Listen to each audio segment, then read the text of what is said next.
नमस्कार, स्वागत है आप सभी लोगों का एक बार फिर से प्रज्ञा डिजिटल क्लासेस में।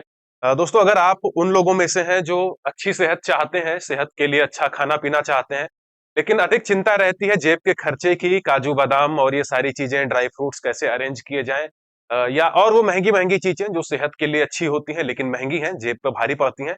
तो आपके लिए एक अच्छी खबर है। अच्छी खबर ये है कि एक ऐसी चीज जो बहुत महंगी नहीं है, लेकिन बड़ी ही सेहतमंद है, सेहत के लिए बहुत ही फायदेमंद है। जी, ये मखाना, कुछ जगहों पे इसे ताल मखाना भी कहते हैं। मखाना के बारे में एक खबर यह है कि makhana will take over the world of super foods in future, says Shivraj Chouhan. Shivraj Chouhan कौन है? कृषि मंत्री हैं, यूनियन एग्रीकल्चर मिनिस्टर है। इनका स्टेटमेंट है कि जो मखाना है वो आने वाले समय में जो सुपर फूड्स हैं, सुपर फूड्स मतलब वो फूड जिनकी कम मात्रा भी सेहत के लिए बहुत फायदेमंद होती है। सुपर फूड्स क्या होते हैं?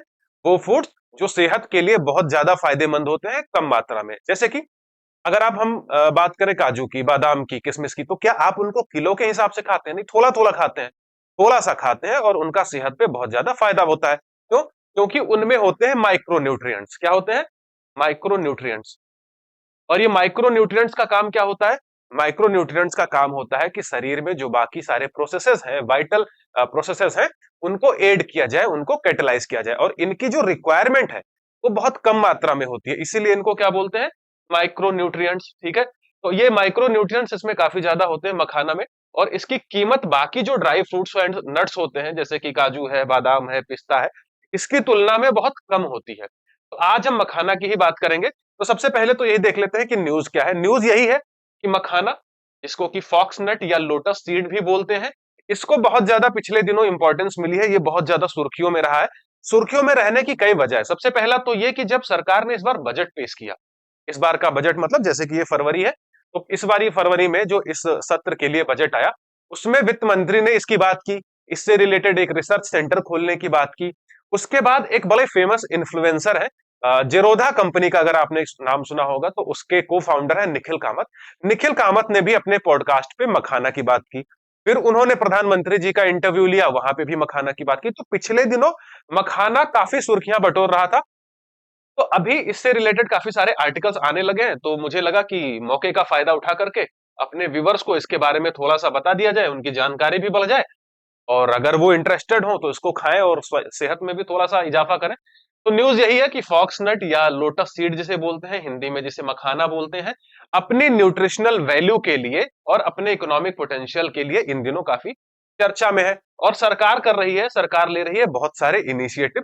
सरकार बहुत सी नई नई चीजें शुरू कर रही है इसको एक ग्लोबल सुपर फूड बनाने के लिए। ग्लोबल सुपर फूड मतलब कि सिर्फ भारत में इसकी खपत ना हो, बल्कि विश्व के स्तर पर खपत हो।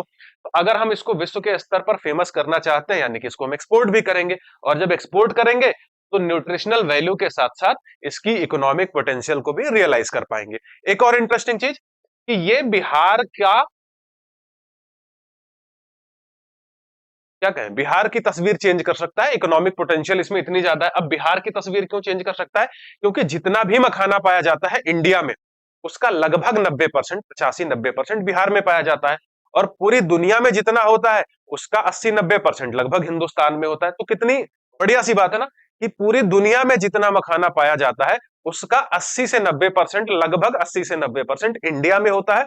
और उस 80 से 90% का फिर 90% बिहार में होता है। तो यूं कह सकते हैं कि लगभग हर जगह जहां मखाना जाता है वो बिहार का मखाना होता है। तो ऐसी चीज जिसमें इतनी ज्यादा पोटेंशियल है वो बिहार में प्राइमरली पाया जाता है। तो अगर इसको कॉमर्शलाइज किया जाता है, इसको ठीक से यूज किया जाता है, इसको प्रमोट किया जाता है, इसकी ब्रांडिंग अच्छी होती है, मार्केटिंग अच्छी होती है, तो ये इकोनॉमिक पोटेंशियल जनरेट करेगा बिहार के लिए। और बिहार के पास ऐसी बहुत सी चीजें हैं जिनके बेसिस पर उसको इकोनॉमिक बेनिफिट्स हो सकते हैं, बट अनफॉर्चुनेटली वो चीजें रियलाइज नहीं हो पाई हैं। जैसे कि इससे थोड़ा सा इतर हट के बात करें तो बिहार की जमीन बड़ी उपजाऊ है, बिहार की लेगेसी बड़ी अच्छी है, हिस्टोरिकल लेगेसी है। बट अनफॉर्चुनेटली मॉडर्न डे में बिहार बड़ा पिछड़ा सा रह गया। ये बड़ी अनफॉर्चुनेट सी बात है कि इतना इस ऐसा स्टेट जिसकी हिस्टोरिकल लेगेसी इतनी अच्छी है, जिसकी एग्रीकल्चरल लैंड इतनी फर्टाइल है, जिसके यहाँ इस तरह की चीजें मिलती हैं, बट कोई बात नहीं, वो तो एक अलग बात हो गई। अभी के लिए यही है कि सरकार इसको कॉमर्शलाइज करने का सोच रही है, इसको और ज्यादा प्रमोट करने का सोच रही है। तो ये है न्यूज। अगर आपने नहीं देखा है, अगर आपको नहीं समझ में आ रहा है कि हम किसकी बात कर रहे हैं, तो ये इमेज लगी हुई है भाई, ये देखिए, ये मखाना है। तो आप इसको ड्राई फ्रूट के रूप में यूज करते हैं। अब चलते हैं अगले पेज पे। ठीक है, अगले पेज पे वही बैकग्राउंड है कि ये सारा कुछ शुरू कैसे हुआ। सबसे पहले तो शुरू हुआ गवर्नमेंट इंडोर्समेंट से। गवर्नमेंट इंडोर्समेंट का मतलब ये हुआ कि जब सरकार अपनी तरफ से किसी चीज को लेकर के ऐसे इनिशिएटिव्स लेने लगती है, ऐसे स्टेप्स लेने लगती है जो एक kind of promotional in nature हो, तो ये प्रमोशनल इन नेचर ही था। ये शिवराज सिंह चौहान जी जो कि एग्रीकल्चर मिनिस्टर है, अगर ये ऐसी बात बोलते हैं कि हम इसको प्रमोट करेंगे, तो ये एक इंपॉर्टेंट चीज होती है। ठीक है, तो ये एक गवर्नमेंट जो इंडोर्समेंट है, कृषि मंत्री जी का जो इंडोर्समेंट है, इनका जो स्टेटमेंट है, ये बैकग्राउंड बना। और उसके भी पहले जब 2025 का बजट आया, उस समय भी फाइनेंस मिनिस्टर ने इसकी बात की। इसमें वही सब लिखा हुआ है जो मैं आपको पहले ही बता चुका हूं। और उन्होंने क्या कहा, उन्होंने कहा कि इनिशिएटिव लिए जाएंगे to provide structured support to makhana industry. ये बात बजट में की गई थी और उसके बाद अब धीरे धीरे इस पे काम किया जाएगा। तो ये तो बैकग्राउंड है जो मैं आपको पहले ही बता चुका हूं। अब देख लेते हैं थोड़े से हेल्थ बेनिफिट्स। वैसे हेल्थ बेनिफिट्स के बारे में भी मैं आपको बता ही चुका हूं, लेकिन चलिए स्लाइड पे जो लिखा हुआ है वो भी मैं एक बार आपको पढ़ के बता देता हूं। बता तो वैसे ही चुका हूं। सबसे पहले तो इसकी न्यूट्रिएंट रिच प्रोफाइल के बारे में जानते हैं। क्या है इसमें? High in protein, fibre and essential minerals like magnesium, potassium and phosphorus. ठीक है, एक ही चीज में कितना कुछ है। प्रोटीन इसमें बहुत ज्यादा है, फाइबर इसमें ज्यादा है, और जो इसेंशियल मिनरल्स हैं जैसे कि मैग्नीशियम, पोटेशियम और फास्फोरस, 5 चीजें आपको एक ही में मिल गई। इसके अलावा लो इन कैलोरीज। ठीक है, आज की सबसे बड़ी समस्या क्या है? मोटापा। और मोटापा क्यों बढ़ता है? जब कैलोरीज बहुत ज्यादा होती हैं, एक्सेस कैलोरीज होती हैं। जितनी कैलोरी की रिक्वायरमेंट है उससे ज्यादा हमारा कंजम्पशन है। अब मखाना के साथ अच्छी बात क्या है कि ये चीजें तो हैं, जो अच्छी चीजें हैं वो ज्यादा है और जो अच्छी नहीं है वो कम है। कैलोरीज इसमें बहुत कम होती हैं, तो आप इसको एज अ स्नैक भी यूज कर सकते हैं। चाय कॉफी पीते समय भी भुना हुआ मखाना आप यूज कर सकते हैं। तो बेनिफिट के बेनिफिट और टेस्ट का टेस्ट है। ठीक है, हेल्थ कॉन्शियस जो लोग हैं उनके बीच में ये काफी फेमस है। हालांकि जो एलीट क्लास है, जो एक संभ्रांत वर्ग है, संभ्रांत तबका है, उसके बीच में तो ये बहुत फेमस है। लेकिन जो निचला तबका है, आर्थिक रूप से जो निचला तबका है, किसी और अर्थ में नहीं, उस तबके के बीच में अभी भी ये बहुत फेमस है नहीं। ठीक है, लोग बहुत ज्यादा इसको कंज्यूम नहीं करते हैं।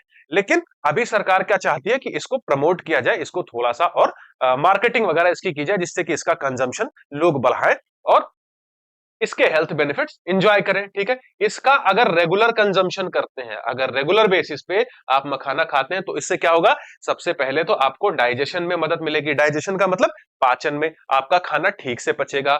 इसके अलावा ये हार्ट हेल्थ को भी सपोर्ट करता है। दिल की बीमारियां कितनी ज्यादा बढ़ रही हैं, आए दिन हार्ट अटैक की घटनाएं, आए दिन हार्ट अटैक की न्यूज मिल जाती है।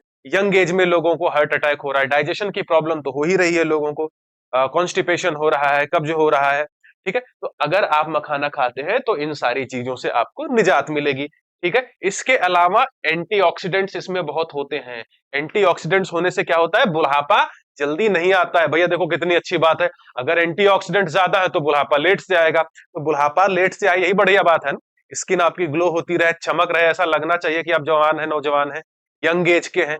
60 की उम्र में भी 40 के लग रहे हैं, 35 के लग रहे हैं, और 35 वाले 25 के लग रहे हैं, 20 के लग रहे हैं। तो मखाना खाइए, बुढ़ापा दूर भगाइए। ये हुए इसके हेल्थ बेनिफिट्स और न्यूट्रिशनल वैल्यू। ठीक है, अब चलते हैं आगे।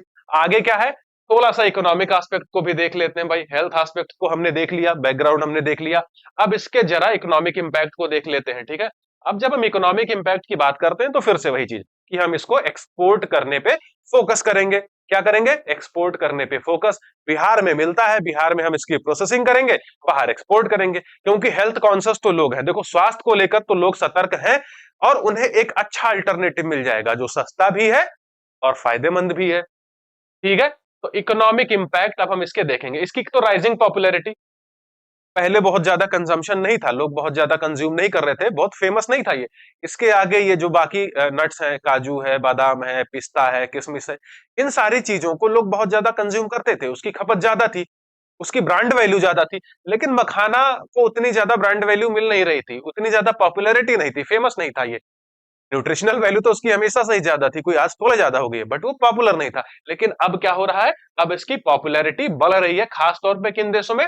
अमेरिका में, कनाडा में, ऑस्ट्रेलिया में। ये 3 ऐसे देश हैं जहां पे इनकी खपत बहुत ज्यादा बढ़ी है और ये इसको इंपोर्ट कर रहे हैं। तो ये तो बहुत अच्छी बात है ना, अमेरिका, कनाडा और ऑस्ट्रेलिया जैसे देशों को हम एक्सपोर्ट कर सकते हैं।